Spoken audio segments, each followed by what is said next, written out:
You're tuned into Philadelphia Eagles Central, and today's episode could very well reshape everything for Saquon Barkley and this dynamic squad heading into 2025. I'm Chase Sr., here to kick things off right, wherever you might be watching. Let's send out all the right vibes and heat up this show. Imagine hitting that like button as a symbol of support for Saquon's journey, because getting those good vibes in the air may just fuel one of the greatest running back comebacks this league has ever seen. Picture this: Barkley, fresh off a jaw-dropping season in 2024, grabbed the NFL by storm. He exploded past expectations and led the league in rushing, topping out at 2,005 yards. Remember that moment in Week 13 when he shattered the franchise rushing record? It all happened so fast, yet with such poise you could hardly believe what you were witnessing. And get this, in the postseason, Saquon didn't just rest on his laurels. He continued to set records, outpacing any rushing total ever recorded by a player who combined both regular season and playoff yards in a single year. It was peak caliber performance. Every time Barkley touched the ball, you braced yourself for something special. He delivered 6 touchdowns that went over 60 yards. 6. That's an NFL record. He wasn't just hitting holes, he was turning defenders inside out and sprinting past them, tilting momentum in a flash throughout 16 of 17 regular season matchups, plus every single postseason showdown all the way through the wild card, divisional round, conference championship, and the Super Bowl. He ran for at least 100 yards in 14 out of 20 games. That kind of consistency, it's the stuff legends are made of. And the plays, there was the unforgettable hurdle move earlier in the season, and that decisive long run in New Orleans against the Saints that quite literally revived Philadelphia's championship hopes. These aren't moments you forget, they're moments etched into franchise lore forever. But then reality checks in. That kind of workload isn't without its toll. We've seen it before. Running backs carry the heaviest burden on the team. Barkley took the ball a whopping 345 times last season. That is 50 more touches than any previous career high. He single-handedly shouldered the offense, capturing Offensive Player of the Year honors and flirting with MVP contention in the standings. Personally, I believed he deserved the MVP nod. Yet even all that glory can't mask the unease entering the league's physically punishing ecosystem. Barkley in 2025 is stepping into his 8th professional season and will be turning 29 in February. History tells us running backs sometimes fade fast and go from elite to sideline in a heartbeat. Ask any legend, listen to the cautionary tales. It's a perilous position. That's why this offseason matters more than ever.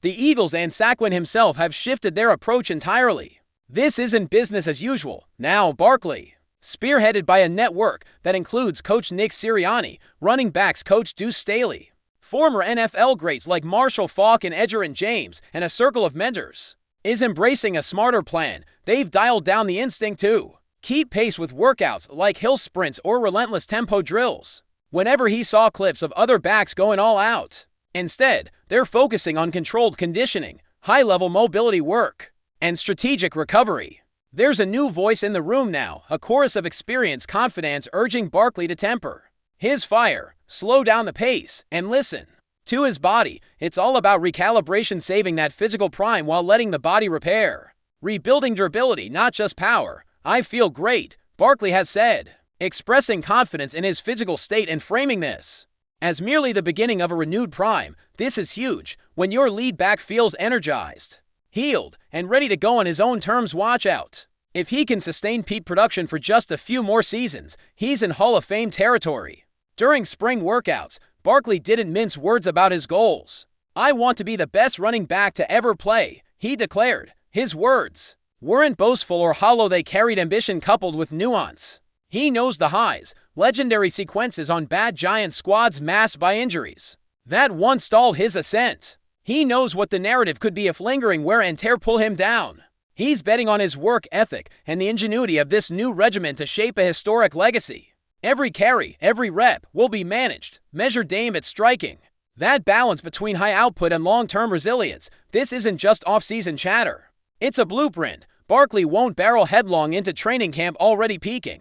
He's pacing himself, letting the team's preseason drills serve as the ramp into full intensity. The memory of last year's grind is too fresh. The team has committed to protecting their investment, his contract this past year. didn't just break records for running back compensation in NFL history. It demonstrated how vital he is to this Eagles offense. The front office has vowed to manage his workload carefully because without Saquon at full tilt, Philadelphia's offensive identity dims considerably now. It's time to ask ourselves, can this regimen and mindset push Barkley past the elite standard he set in 2024? Can he remain durable and productive, stay electrifying when it matters most, and perhaps even elevate his game each season? The answer may well define the Eagles' championship window for the next few years. If Barkley stays healthy and keeps delivering at this level, they'll be locked in as consistent contenders. He isn't just a talent, they call him a generational weapon. And when a weapon is handled right, wielded precisely, that's when championships happen. I'm keeping my eyes on every move, every glimpse we get through spring and training camp, because this could be the beginning of something even bigger than last year. Philadelphia is counting on him, the league is watching, and Barkley, he's fighting for immortality. The story's only beginning. Now as we shift the spotlight forward, the question everyone's asking isn't just about Barkley's stats, it's about sustainability. Can Saquon keep doing this year after year? Can he remain the centerpiece of an Eagles offense that is built for power, speed, and championship ambition? Because make no mistake, if Barkley stays on the field and keeps producing at even 75% of what he did in 2024, we're talking about a player who can define the next era of football in Philadelphia. Let's not forget what the Eagles front office invested here. The contract extension wasn't just a statement. It was a strategic gamble that Barkley can defy the norm. Running backs, by nature, have short career arcs. The league's history books are filled with guys who flared out by age 28, who went from Pro Bowler to free agent in a blink. But the team believes, and more importantly, Barkley believes, that this story is going to be different. That belief is backed by something more than hope. It's fueled by planning, science, and intention. This isn't about pushing harder, it's about pushing smarter. One major piece of that strategy is mental resilience. What we're seeing from Barkley isn't just physical conditioning. It's a psychological shift. He's not being reactive anymore. He's taking full control of his career arc. This offseason, he's actively sought guidance, leaned on veterans who've walked this same path, and committed to a type of preparation that most young stars often skip. There's a certain maturity in the way he talks about his process now.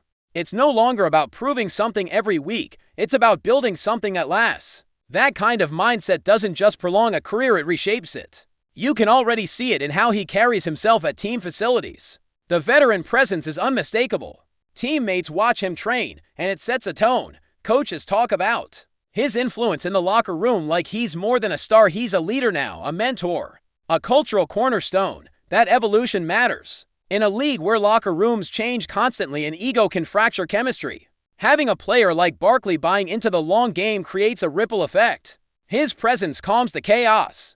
His focus lifts the standard. There's also something poetic about Barkley's timing. Think about it. He came into the league a phenom, carried the weight of an entire franchise in New York, and for years battled through underwhelming seasons, coaching changes, injuries, and media scrutiny. All of that felt like a storm, and now, on the other side, he's found clarity. He's in an organization that believes in him, with a fan base that worships effort, and surrounded by a team that actually has the tools to win big. This isn't just another chapter, it might be the one he was meant for all along. Philadelphia's offense is humming. The pieces around Barkley elevate him without forcing him to do everything. A dynamic quarterback, a deep receiving corps, a relentless offensive line. This isn't the Giants anymore. This is a system designed for success, and Barkley is the engine that keeps it balanced. When he's moving the chains, defenses panic, play action opens up, the passing game breathes, possession time extends, the entire team benefits. Before we continue, don't forget to subscribe to our channel and give this video a like. Your support helps us keep delivering the latest updates on our Philadelphia Eagles. And don't be shy, share your thoughts on the news in the comments below. A familiar murmur is circulating in sports broadcasting circles, suggesting that ESPN's lead play-by-play announcer, Joe Buck, might be preparing to intensify his critiques of the Philadelphia Eagles. While known for his professional and often neutral commentary, a subtle undercurrent of dissatisfaction with the Eagles' recent performances, or perhaps even their passionate fan base, has been detected by keen observers. Sources close to the broadcasting industry hint that Buck, who has a long and storied history calling NFL games, may be feeling a growing frustration with what he perceives as inconsistencies, or perhaps a lack of fundamental execution from the Philadelphia squad. This isn't to say Buck is biased, rather, the speculation suggests a seasoned analyst simply calling it as he sees it. Even if those observations aren't always flattering for the Eagles faithful, there's a persistent buzz that Buck has privately expressed concern over certain aspects of the team's play, particularly in crucial moments. While publicly he maintains a measured tone, the word on the street is that a more pointed analysis could be on the horizon. During upcoming broadcasts, this possibility gains traction, especially if the Eagles encounter early season struggles or face a high-profile loss. It's a delicate dance for any national announcer, balancing objective reporting with the inherent passion of a major sports market. However, the rumor mill suggests Buck might be leaning into a more direct appraisal, potentially offering a sharper edge to his commentary. Should the Eagles' on-field product continue to raise questions, whether this means more direct call-outs of defensive lapses, offensive misfires, or even philosophical questions about coaching decisions remains to be seen. But the whispers are there. Prepare for a potentially more critical Joe Buck when the Eagles take the field. That's it for this update. If you enjoyed the video and want to stay updated with exclusive news about our Philadelphia Eagles, be sure to subscribe to our channel and hit that like button. We can't wait to hear your thoughts in the comments. See you in the next video.